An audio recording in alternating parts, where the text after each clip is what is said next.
But first, I want to thank Houston Methodist for opening up this great facility, letting us join them for this presentation, but also to learn from them more about exactly why they are succeeding so well, both with regard to vaccinations as well as responding to the COVID-19 pandemic. I'm proud to be joined today by Dr. Hellerstedt. Dr. Hellerstedt is the Commissioner of the Department of State Health Services, as well as Chief Nim Kidd, who is the Chief of the Texas Division of Emergency Management, as well as Dr. Zerwas, and then, of course, Dr. Mark Boom. Dr. Boom is somebody who has been working in collaboration both with me and my team during the course of the entire pandemic, whether it was hospitalizations early on or PPE early on, or now vaccines, et cetera. And he's been a great advisor, whether it be on the phone, over Zoom, or in person. And I appreciate his leadership, not only for this hospital, not only for this region, but for what he and this hospital system are accomplishing across the entire state of Texas. But more important than all of those people, I want to say a very big thank you to all of the doctors and nurses and to all of the staff who work at Houston Methodist for what they've been able to accomplish as a team. Before you all came in here, we did have a very productive conversation about things like the COVID response and about things like the way the vaccination program is working. We also discussed some lessons learned from COVID to build a healthier Texas as we move forward through the course of this pandemic and, importantly, after the pandemic. And those conversations included issues such as ensuring that we are going to have the capability of maintaining ongoing supply chain availability for PPE in the future, not being caught in the future like we were in the past with having inadequate PPE. We talked about the value that we have come to appreciate by accessing and using telehealth, and we want to continue to expand the use of telehealth as we move forward, both during the course of the pandemic and after the pandemic. Another thing that we need to do as a state, and I know is a big issue here in Houston and in this medical center, and that is to help our fellow Texans deal with the challenges of their mental health needs. There are unique mental health needs as a consequence of the pandemic, but even before and after the pandemic, there are mental health needs that the state of Texas needs to work collaboratively with their medical professionals to make sure that we step up and fully address those mental health needs. Now, I'm proud to say that Houston Methodist is one of Texas's mass vaccination hubs. Their exceptional work has led to their ability to be able to administer more than 4,000 vaccines in a single day at a single location. Houston Methodist has helped Texas become a national model for the vaccination program. Never before in the history of our state have we been able to vaccinate so many people in such a short period of time. And it's remarkable when you think about it, because everybody's talking about are vaccinations, but the fact of the matter is we've been involved in COVID vaccinations for less than 5 full weeks at this time. In that time period, however, we've seen remarkable results, and here I'm getting into the numbers. As of yesterday, make that as of today, the state has distributed 1,725,575 doses that have been shipped to providers. 1,358,678 of those doses have already been administered to Texans. 177,193 of those are second doses. Percentage-wise, Texas has administered 81% of first doses, 67% of second doses. Overall, 78% of all doses allocated to the state have already been administered. Separately, and in addition to those numbers, Texas has provided 487,500 doses for nursing homes and long-term care centers. CVS and Walgreens are in charge of administering those doses. They have administered 124,000 827 of those doses to those who reside in nursing homes or long-term care centers.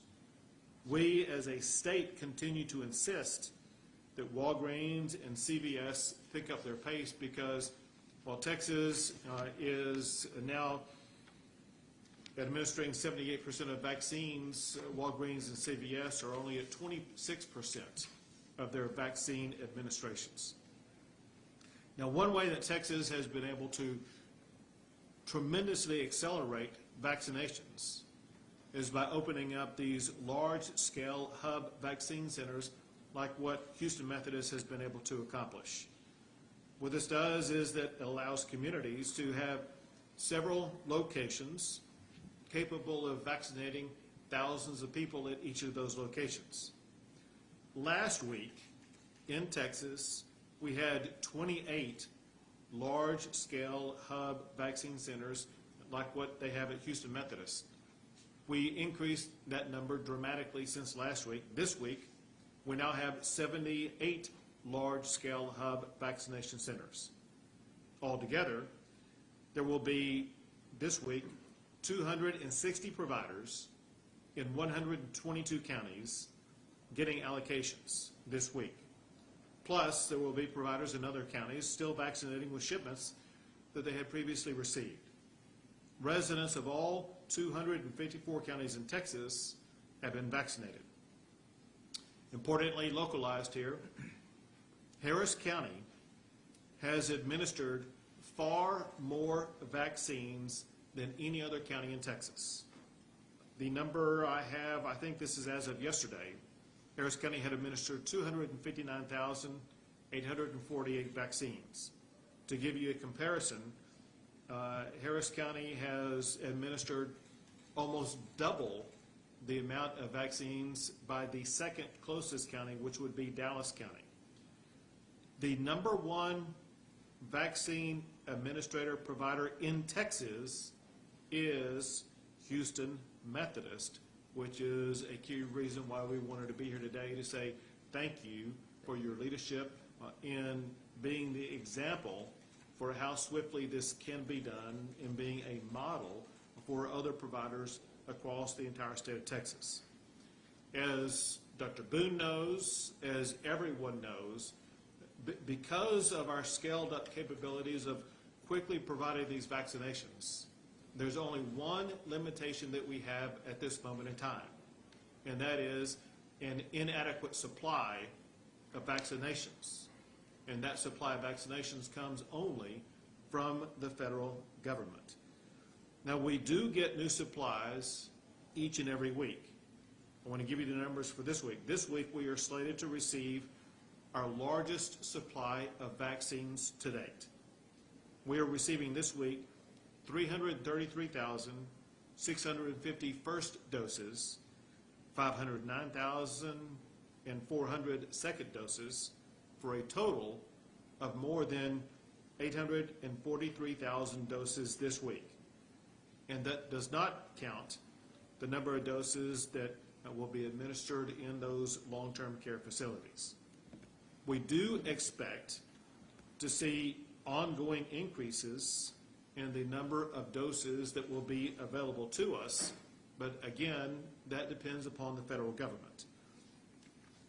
Very importantly along those lines, on Sunday, Dr. Fauci said that we should be weeks, not months away from getting additional vaccines. He talked about the oncoming probability of soon receiving vaccines from two new providers. One is Johnson & Johnson, and the other is AstraZeneca. Receiving those additional vaccines would massively increase the supplies that we have in Houston and across the entire state of Texas, and being able to vaccinate far more people far more rapidly.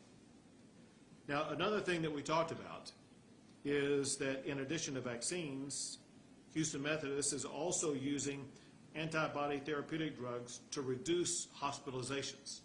In fact, here again, Houston Methodist is the statewide leader in the amount of antibody therapeutic drugs that are being administered. And so we have private, what I call private providers like Houston Methodist, as well as other hospitals and other healthcare centers across the state. But in addition to that, the state of Texas is operating 12 antibody therapeutic drug administration centers across the state. These drugs are very important to help Texans who contract COVID stay out of hospitals. We've heard information here today about the effective results seen from the administration of these antibody therapeutics about achieving that goal of keeping people out of hospitals. Bottom line is that with these strategies, as well as with the outstanding work from the frontline healthcare workers that we see at places like Houston Methodist, Texas will remain a national leader in COVID response, and together we will work to achieve a healthier Texas. With that, I will pass it first to the Chief of the Texas Division of Emergency Management, Chief Nim Kidd. Thank you, Governor. And Dr. Boone, I really want to thank you and your team, the men and women of Houston Methodist. Your confident, competent leadership, your ability to be flexible in times of uncertainty are the hallmark of all this success. I've always seen you and your organization put the patient first, trying to do the right thing, and I'm very grateful for that. This is why you're leading the state. We're very much appreciative for all of your efforts and work. I don't think there's been a 24-hour period that's gone by that you and I haven't been in contact with each other some way, so sure. I know you're a tireless advocate for taking care of Texans. Thank you for that. You know, in all of our businesses, all of ours, the quest for efficiency has been the killer of preparedness. It's what keeps you driving around with a quarter tank of gas in your gas tank at hurricane season. It's what keeps very few supplies on our shelves whenever we're making a run on the market. And it's what's caused all of us to have PPE shortages. So our agency will continue to source and secure PPE for all first responders and healthcare workers. We'll continue to work on testing materials and supplies. Testing is still a very important strategy in this fight against COVID-19. Even though we have the antibodies that are out there, which have been life-saving, and the vaccines, we still need to continue our testing protocols. We'll continue to support our staffing. And, you know, we're not out of the shit, Governor. We're in a great place and we're moving forward. But we have to keep doing the things that we have been doing until we can turn the corner on this. So thank you all for your efforts. Very good. Now, Dr. Hellerstedt, the Commissioner for the Department of State Health Services. Thank you, Governor Abbott. And thank you, Dr. Boone, for having us here and getting to meet your team. We had an incredible discussion prior to this news conference. I heard some amazing things. I heard about how an organization that's well-led and extremely well-organized, but has the compassion and has the spirit and the intention to help its community on a large-scale basis. You know, for folks who aren't really familiar with how healthcare is delivered, they might say to themselves, well, of course hospitals can stand up mass vaccination centers, right? Isn't that what they do every day? No, that's not what they do every day. But you see here an example of the kind of initiative and forward thinking that an organization can engage in when it truly has a commitment to the best benefit of the people of its community. And they're not alone. There are other, they work with other hospitals. There are other parts of the state where similar types of collaborations have taken place. That's why we're doing so well. It really is the Texas spirit. It's the spirit of getting together locally and solving problems and getting this solution out to folks. We are very excited about vaccine. We're very excited about the prospect that there'll be more vaccine. As some people have said, it's the first time we really can go on offense, if you will, against COVID-19 so that we can ultimately have a victory. But don't forget, in a battle like this, just because you've gone on the offensive doesn't mean you can ignore defense. You still have to defend yourselves, and that's why everyone in this room who's not speaking is wearing a mask. We need to continue to engage in those infection prevention and control behaviors until we have really finally driven COVID-19 into something in history and we can get on with the way of life that we prefer. Thank you. Doctor. Thank you. Well, good afternoon, everybody. I'm Dr. Mark Boone, the President and Chief Executive Officer of Houston Methodist. And Governor Abbott, it's been such a pleasure this morning and now into this afternoon hosting you and your team here with our team of frontline workers here who have made such a difference in this pandemic. Dr. Hellerstedt, Nim Kidd, Dr. Zerwas, so deeply appreciate each of you being here as well. You know, it hasn't been the circumstance I would have wanted, but I've gotten to know the governor and his team pretty well this year, and let me tell you, they've been great to work with. And Governor, I'd like to thank you for your response throughout, whether it was early on getting us PPE, helping us with staffing through the first surge, and now, of course, all the hard work on convalescent plasma and on vaccines. Really deeply appreciate it. In that time, I've been so impressed with your commitment and, you know, what you talked about, really making sure we make things happen as a state and moving things forward. Got to tell you, you have a great team. Nim joked about it, but I mean, I literally email, text, phone call all of these individuals, among others, and Melda Garcia has been great as well, on a routine basis, and they are so responsive day and night, always with that can-do attitude of how do we help the citizens of Texas and make healthcare better. You've also been instrumental in working on monoclonal antibodies, and very proud to announce today we will hit our 2,000th infusion of a monoclonal antibody to patients here across Texas, and we are convinced those are making a real difference in keeping people out of the hospital. You've also helped, as you talked about at length, with the vaccination process. We have now hit 60,000 first individuals across Houston Methodist for a first vaccine, another 17,000. So all in all, we've vaccinated 77,000 people. And I can speak with my colleagues across the Texas Medical Center and say we're now up to about 141,000 patients together that have received at least one dose of vaccine. Great collaboration among the city, the county, the TMC hospitals in doing all of that. Just at Houston Methodist, we have vaccinated people from 712 zip codes across the state. So we're making a real difference across the state. As you said, the rate-limiting factor, as I work with the city, the county, other hospitals, is supply. When the supply is here, I am confident, working with all of them, working with our pharmacy colleagues, that we will move things forward greatly.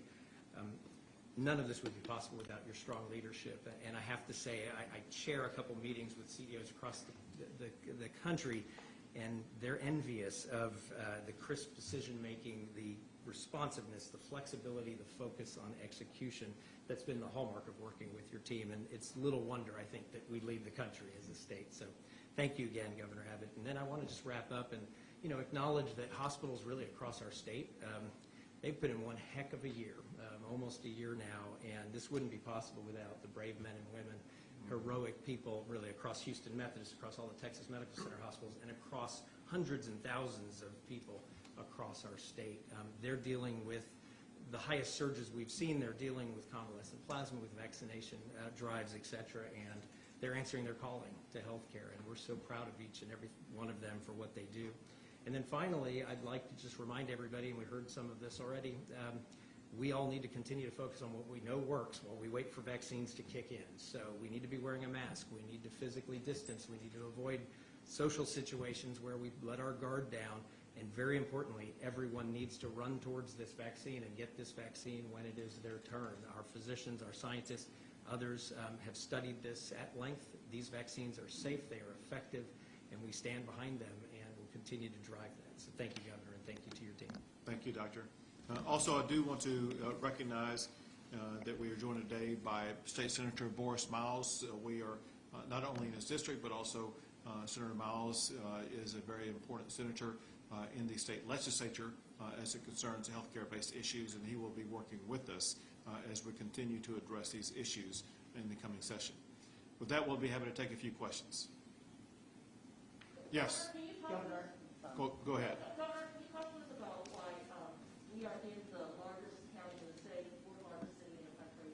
The mayor and the judge are not here today. They spoke publicly about how they have really put forth a portion of the mass distribution of vaccines, so they would like a chance to talk to you and try to get those vaccines distributed properly. They also point out that last week when we visited a different county, a parent county, that the mayor and judges in those communities were included. Yeah, for the rollout that we had the last week, the purpose of that rollout was to show the public what one of those centers looks like. The purpose today is different. The purpose today is to recognize not one of the leaders, but the leader in the state of Texas with regard to vaccines, with regard to antibody therapeutic drugs, and to use them as the example to talk to others. We spend multiple days every single week talking to the local officials, whether it be the local public health officials or the local officials themselves. Maybe not a day goes by. If it does, it's only one day that goes by without either Chief Kidd or somebody who works for Chief Kidd or Dr. Hellerstedt or somebody who works for Dr. Hellerstedt in constant communication with those local officials, and that process will continue. But today is a day that we celebrate and highlight the role that Houston Methodist has played, and we urge others to copy the example that Houston Methodist has set. Governor Abbott, Don Dodd from the Examiner of Beaumont, Texas. We've met a number of times when you were down with our various disasters. And on December 3rd, you appointed Mayor Becky Ames as, you commissioned her on the disaster task force affecting elderly and disabled persons. And she has set up our Civic Center, which is capable of vaccinating over 1,000 people every day. They're sitting there today empty, and they've only received 100 doses at the Beaumont Health Department. Would you commit today, sir, to looking into that and seeing what you can do to get, we have a facility, we have the people. As a matter of fact, the financing has already been provided by the state. I believe they received a $67,000 grant to administer vaccines, but we've only had 100. Sure. Would you commit to that for us, sir? Well, I think if you wait momentarily, you're going to get an update. So, NIM Kidd with the Division of Emergency Management, and actually a little misleading in the question. While that facility may have only received 100, Jefferson County's had over 14,000 doses pushed there over the 5.5 to now 6-week period. We will continue to work with the hub providers, and Mayor Ames is a great supporter and great leader in this focus. We will commit to continuing to push the appropriate per capita amounts of vaccine across the state that we received. And as you've heard the governor say, those don't come to the state. I think that's a little bit of a misconception. They're not shipped to Texas and then we redistribute them out. Those go straight from the manufacturer to those facilities that, one, have the capability to receive and accept the vaccine, and then two, the ability to administer it like we've been talking about. So once that center is up and running, we hope that those other agencies in the area will work together, because we see mass vaccination centers as the most efficient way to deliver. We'll continue to work with Mayor Ames and her team in order to use the most resources that they have. 2 more questions. Governor, telearch of Channel 2, are there any plans to make distribution more equitable? Regardless of Houston Methodist success with distributing the vaccine, we're getting calls every day from people who are eligible but can't find it. And we're also noticing that a number of large hospital chains that have been given supplies of the vaccine are limiting, I can't say the word, limiting it to people or patients already in their system. Should they be allowed to do that? Shouldn't that be changed? So I'm going to answer your question, but while you were asking it, I was getting a big head nod no by Dr. Boom. Let me have him answer first. And when you provide your answer, I'm not sure what you were going to say, but if you would share with them what you were telling us earlier. Certainly. About the equitable distribution that you have achieved. Certainly. And then I'll come back and add more. But Dr. Boom has some specific details that respond to your question.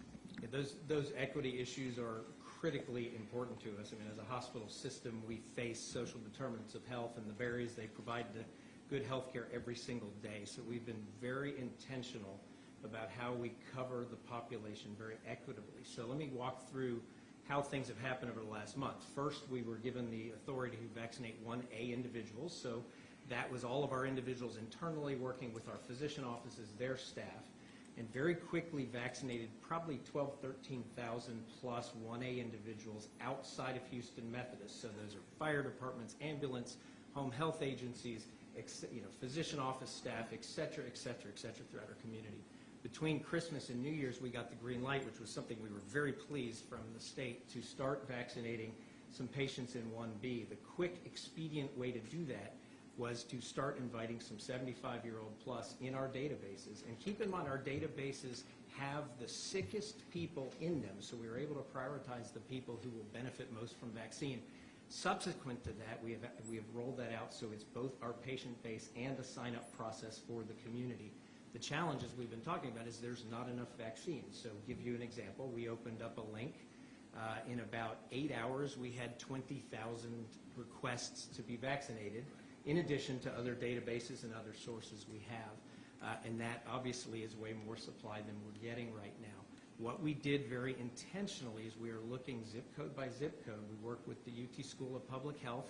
We've identified zip codes that are more socially vulnerable with lower socioeconomic status, high levels that are below the federal poverty line, zip codes that are high affected by COVID, and look at some of those areas and essentially almost double invite into those areas to try to drive vaccine uptake in those hard-hit areas as quickly as we possibly can. We've also worked with federally qualified health centers, Vecino, El Centro de Corazon, Legacy, Hope Clinic, and many others in the future. I know our colleagues across the Texas Medical Center are doing the same. The fundamental issue right now, as we've all talked about, is there's not yet enough vaccine to get to every 75-year-old or every 65-year-old, so we're working very hard to do that as equitably as we possibly can. As I mentioned a little earlier, we've covered 712 zip codes that have had a person receiving vaccines, so this is a very wide and far distribution that we're doing. And go ahead. I'm sorry. I was just going to add, in your question, you mentioned hospitals. The fact of the matter is, in many, maybe most locations across the state of Texas, it's the local public health authority that's leading these mass vaccination sites, making sure that it is done in as equitable fashion as possible, but working to achieve the goal that was set out by General Perna when he, a week before we received the vaccines, set out the standard that we were expected to achieve. And that is one thing, and that is to save lives. And that's exactly why we identified the population base that we have identified to be the first to receive the vaccines, because if you just look at the math of it, the people who are most likely to lose their lives because of COVID are either those who are age 65 and older, or those under the age of 65 who have other chronic health care conditions that would make them susceptible to losing their life because of COVID. And I can tell you for a fact that in region after region across the entire state of Texas, whether they are local public health authorities or hospitals or other healthcare providers, they are keenly focused on achieving that common goal, and that is to do as much as possible to save lives. If I may redirect to the doctor. Dr. Boone, Doctor. Dr. Boone, Houston Methodist has a footprint internationally, and your database also has patients who have visited your facility from other countries. What measures are in place, or are there any measures, to prevent anyone who is in your database who is from another country to not receive a vaccination, or have you invited people from other countries, neighboring nations, and have they received the vaccine? To my knowledge, we've not done that. We've been focusing on inviting people that are in our database. We're able to look at age. We're also able to then look at obviously many other risk factors, and so we can identify the people who will most benefit in terms of turning down the terrible death rate, turning down the terrible outcomes of this, and then again, we are doing that broadly across our community. So we have vaccinated, as I said, across the state of Texas, but it's really been focused on people who are coming to us from across the state of Texas. Of course, oftentimes I think I see a zip code, for example, in Austin. Most likely that's somebody who's living with family here that's getting care here in our community. I'm very confident that we've got a very fair process and an equitable process, and we'll keep driving forward as fast as we possibly can, but we need to continue to get more vaccine. Is there any preventative measure, Governor, for anybody from outside the state of Texas who might be within a hospital database as a past patient to be invited and get the vaccine? It's clear that the vaccines that the state of Texas has are the providers in the state of Texas. Those vaccines are intended for Texans, and the expectation is to accomplish that goal. That's it. Thanks, guys. I would like to follow up. Thank you. We're done with the Q&A. Excuse me, may I speak? Sorry. We're done with questions. May I speak, please? Can I ask a question? Can you address that briefly? You said the security? Yeah, Just security, real quick, listen, the Texas Department, and I'm speaking on behalf of you're talking about Texas-based question or U.S.? Yes, sir. So Texas, capital. right, and so the Texas Department of Public Safety is very professional, and they deal with challenges like this all the time.